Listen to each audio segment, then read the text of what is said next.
Quando criança indefesa eu nasci, tu estavas ali.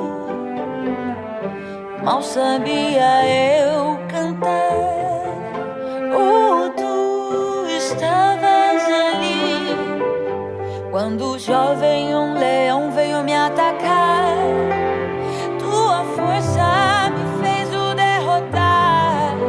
Quando Golias veio nos desafiar, tua força me fez o derrubar. A paz do Senhor, irmãos. Hoje nós vamos dar início a mais uma série no canal da Igreja de Cristo, no quadro Louvor e Santidade. Nós vamos falar sobre um personagem bíblico muito importante na área do louvor e adoração, que é Davi. E vamos abordar o contexto histórico de toda a sua vida, os seus salmos, a fome e a sede que ele tinha pela presença de Deus. Porque Davi, na área do louvor e adoração, ele é fundamental. O ministro saber da história dele, do quanto ele amava a presença de Deus e como ele trabalhou para que a adoração fosse colocada, restaurada no meio do povo de Israel, trazendo a arca, a presença de Deus sendo restaurada no meio do povo de Israel através da vida de Davi. E na área do louvor e adoração, saber sobre a vida de Davi é fundamental. Ele foi o único homem chamado segundo o coração de Deus. O único homem em toda a Bíblia que Deus diz que ele é qualificado segundo o meu coração, foi Davi. Nós achamos que Davi era somente aquele menino que tocava harpa. Quando a gente fala sobre Davi, nós temos aquele conceito, né, daquele menino que tocava harpa, daquele menino que venceu Golias, daquele menino que virou rei. E aí Deus resolveu chamar ele de homem segundo o coração de Deus. Mas nós precisamos entender os porquês. Precisamos entender por que esse homem foi considerado um homem segundo o coração de Deus. Por que Deus disse isso sobre ele? Porque ele era mais que um menino que tocava harpa. Davi, ele tinha um coração faminto pela presença. E enquanto ele pastoreava ali as ovelhas, enquanto ele cuidava das ovelhas de seu pai, era um momento devocional em que ele conhecia Deus e Deus ia se revelando a ele. E os seus salmos seriam escritos. Davi foi um ser humano comum, portanto cheio de pecados. Porém, de todos os personagens bíblicos, Davi foi a pessoa que melhor simbolizou Jesus Cristo. E misericórdia. E quando nós olhamos para a vida dele, dos personagens bíblicos, ele foi o que mais simbolizou Jesus Cristo. A primeira vez que o nome de Davi aparece na Bíblia é em uma genealogia do livro de Ruth. Mas antes da gente falar da genealogia de Davi, eu quero ler Ruth, capítulo 1, versículo 4. Para a gente entender o contexto histórico da família de Davi. Ruth 1,4 diz: Logo depois se casaram, e suas esposas eram jovens moabitas. Uma chamava Orfa e a outra Ruth, e permaneceram nessas terras por uns 10 anos. Aqui no livro de Ruth, onde conta a história de Noemi, o seu marido e seus 2 filhos, eles mudaram de Belém para Moabe, fugindo da escassez de comida que estava tendo em Belém. E moraram em Moabe por 10 anos, e durante esses 10 anos, os 2 filhos de Noemi se casaram com 2 mulheres moabitas, Ruth e Orfa. Depois que o marido de Noemi morre e os 2 filhos de Noemi morrem, Orfa volta para a casa de seus pais e Ruth decide seguir Noemi para Belém. Quando ela retorna para Belém, Ruth volta com ela. A nora acompanha sua sogra. E no capítulo 1 de Ruth, quando a gente começa a entender onde se inicia a família de Davi, eu quero ler Ruth capítulo 4, versículo 13, até o versículo 17. Quando Ruth volta com Noemi para Belém, e ela se casa com Boaz, que é um resgatador, e Ruth, ela desfruta da graça do Senhor, né? O Senhor, ele dá provisão para a vida de Ruth. E no capítulo 4, e no versículo 13 do livro de Ruth, diz assim: Então Boaz casou-se com Ruth e ela tornou-se sua esposa. Boaz amou e tiveram relações sexuais. O Senhor os abençoou e Ruth engravidou e deu à luz um filho. As mulheres comentaram com Noemi: Bendito seja Yahvé, que não te deixou sem alguém para te resgatar. Que o nome do teu neto seja célebre em Israel. Este menino te abençoará com nova vida e te susterá e consolará na velhice, porquanto é filho de tua querida nora, que muito te ama e que te é melhor do que 7 filhos. Noemi tomou o menino em seu colo e passou a cuidar dele como se lhe fora mãe. Assim que as mulheres da vizinhança viram o menino, exclamaram: Eis que Noemi tem um filho. E lhe deram um nome chamado Obed. Este foi o pai de Jessé, que por sua vez se tornou pai de Davi. Esta, pois, é a história da posteridade de Pérez, até Davi. Pérez gerou Esrom, Esrom gerou Rão, Rão gerou Aminadab.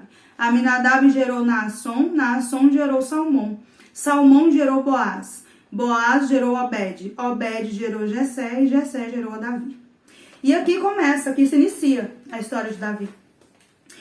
E no Velho Testamento, nós vemos várias manifestações da graça de Deus.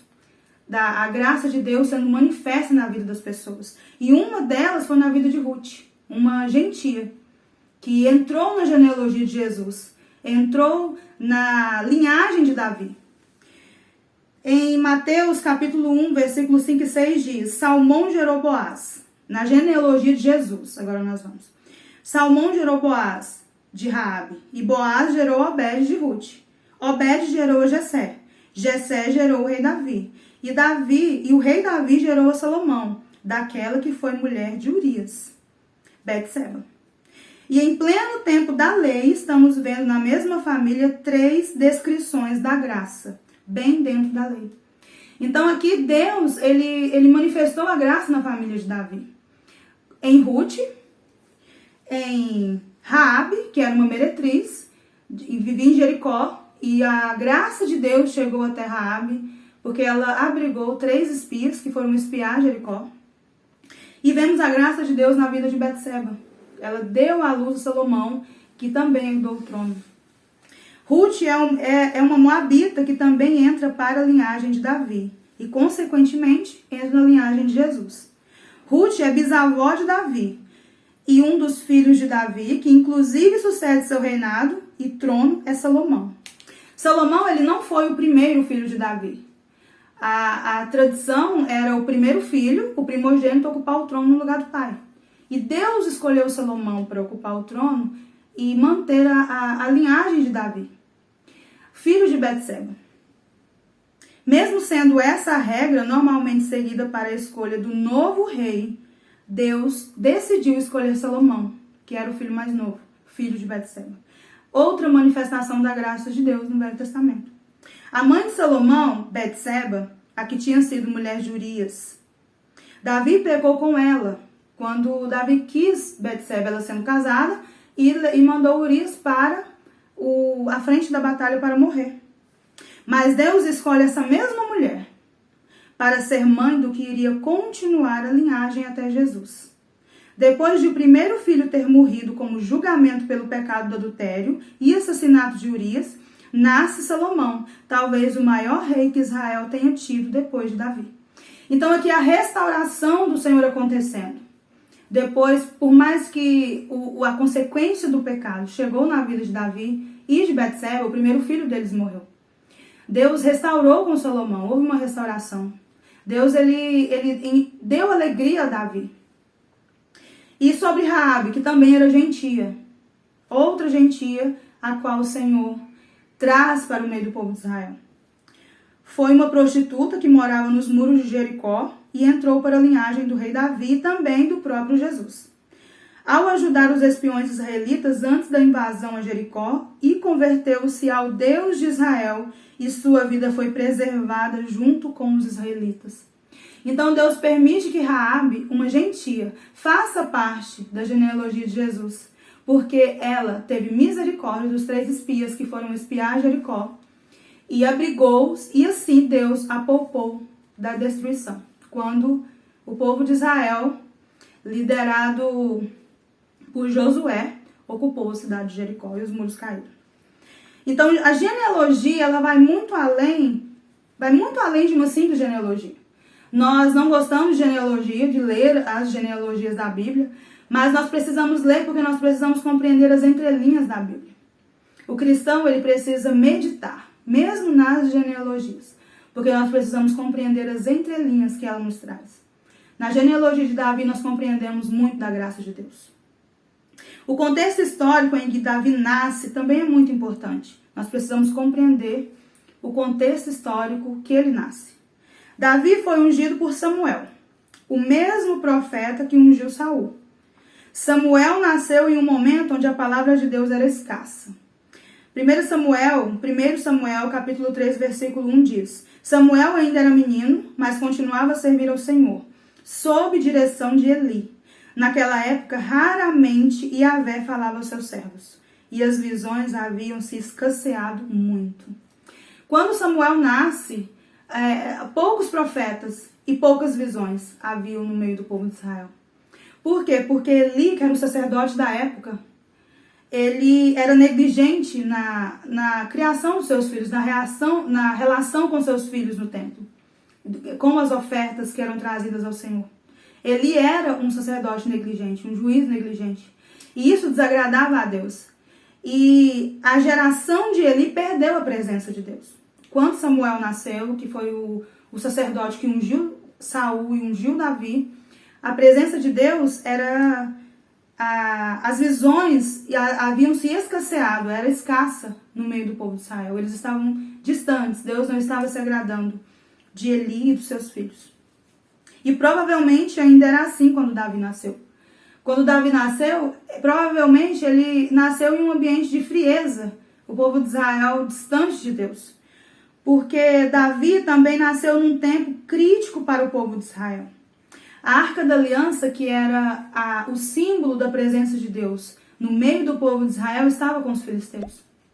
Quando os filisteus guerrearam contra os hebreus, eles pegaram a Arca da Aliança, eles venceram a guerra e levaram a Arca da Aliança como despojo.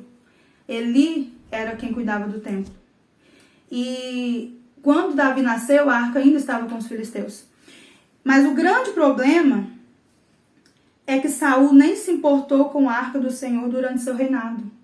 Quando Saul foi ungido rei, ele não se importou em trazer a Arca para Jerusalém, a Arca para o meio do povo, a presença de Deus, o símbolo da presença de Deus para o meio do povo. E quando Davi, ele assumiu o seu reinado, ele foi ungido e durante muito tempo ele foi sendo aperfeiçoado por Deus. Depois da sua unção, levou um tempo para ele tomar posse do trono, para ele ser rei de Israel. E a primeira atitude que ele teve, trazer a Arca do Senhor, trazer a presença do Senhor para o meio do povo.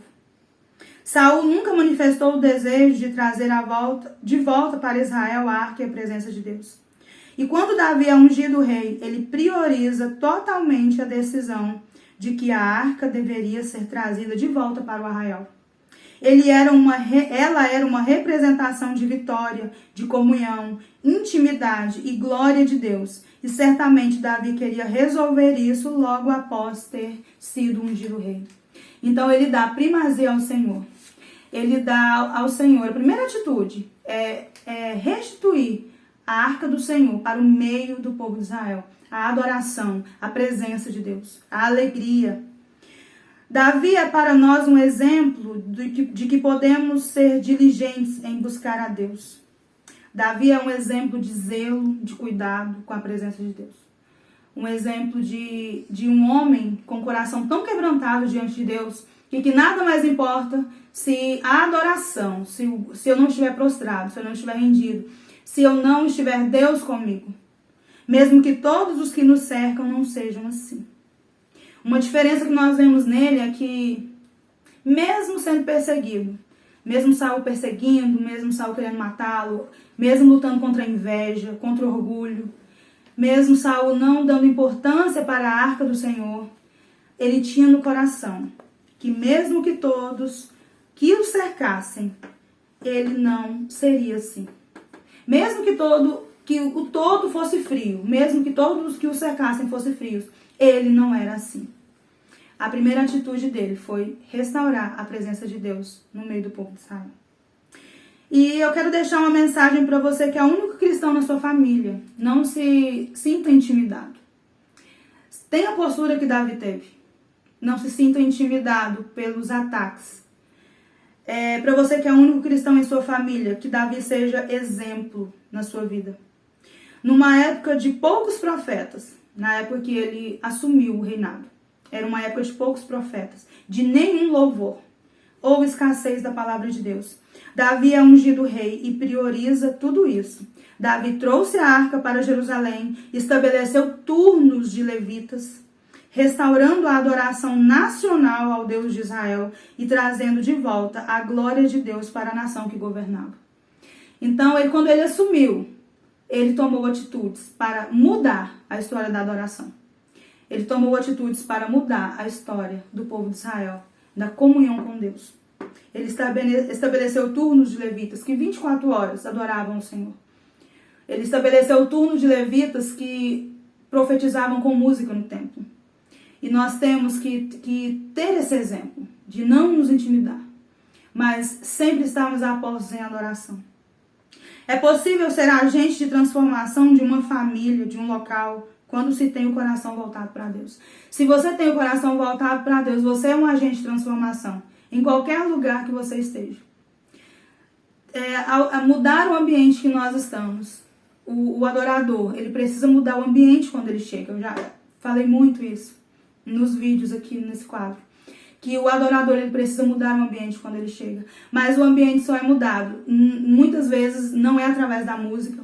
Muitas vezes não é através do instrumento, mas através de um coração rendido ao Senhor. Através de um coração voltado para Deus. Não devemos olhar as barreiras, e sim a possibilidade de ser canal de um tremendo testemunho de conversão e restauração.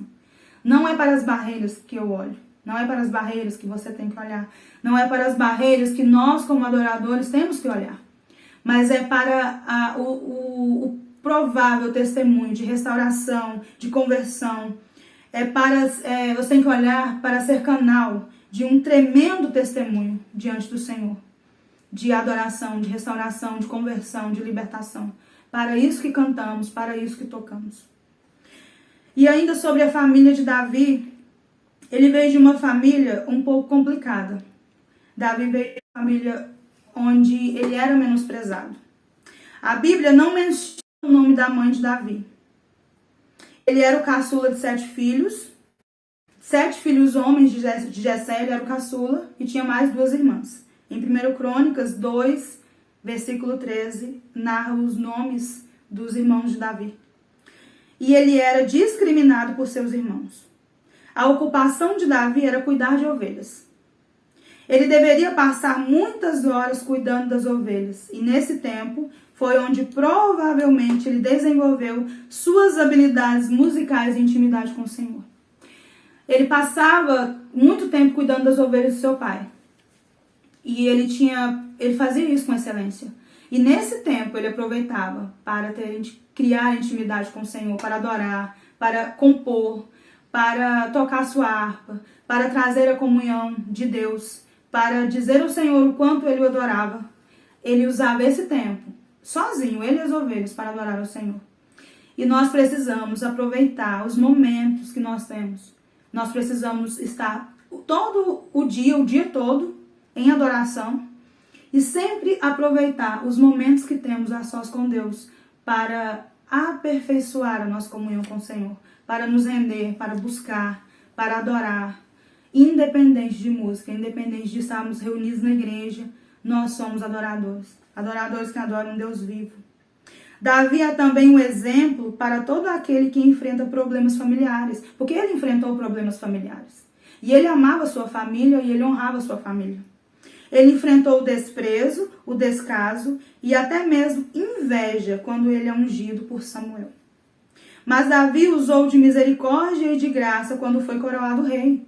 Quando ele foi coroado rei, da unção há um processo longo de quando ele foi ungido por Samuel na sua casa, quando Samuel olha para todos os seus irmãos e Deus fala, não é nenhum desses, e eles mandam chamar Davi, que não consideravam Davi digno de ser ungido.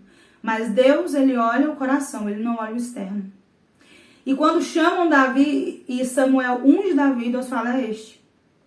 Samuel unge Davi e da unção, das 3 unções que Davi teve, até tomar posse do reinado, houve um tempo de aperfeiçoamento. Deus o aprimorou, Deus tratou seu coração, Deus o amadureceu para tomar posse desse cargo, para tomar posse do trono. E quando ele tomou posse, ele continuou honrando sua família. Ele não olhou para trás. Ele não levou em consideração o passado de perseguição. Mas ele nos mostra o caminho do perdão dentro da família. Davi nos mostra esse caminho do perdão dentro da família. É mais uma lição que nós aprendemos com ele. Ele deixou claro, Davi deixou muito claro, por várias vezes, que devemos vencer o mal com o bem. Jamais, a palavra de Deus diz que nós não vencemos o mal com o mal. Nós vencemos o mal com o bem. E Davi, ele nos ensina isso em toda a sua história. Quando nós lemos os livros de Reis, os livros de Crônicas, o livro de Salmos, os livros de Samuel, que nós lemos a história de Davi, nós lemos como Deus o escolheu, o preparou para uma grande obra e para nos deixar um exemplo. E para terminar esse vídeo, eu quero ler um salmo de Davi. Eu quero ler Salmo 37, versículos 3, 4 e 5. Confia no Senhor e pratica o bem. Assim habitarás em paz na terra e te nutrirás com a fé. Deleita-te no Senhor e Ele satisfará os desejos do seu coração. Entrega o teu caminho ao Senhor, confia nele e o mais Ele fará. Eu te convido para, durante essa jornada, de conhecermos mais sobre a história desse homem, sobre o seu coração e porque Deus o entregou esse título. Porque Deus falou que esse homem era segundo o coração dele. Que você seja abençoado com esta palavra e que Deus abençoe e guarde seu coração.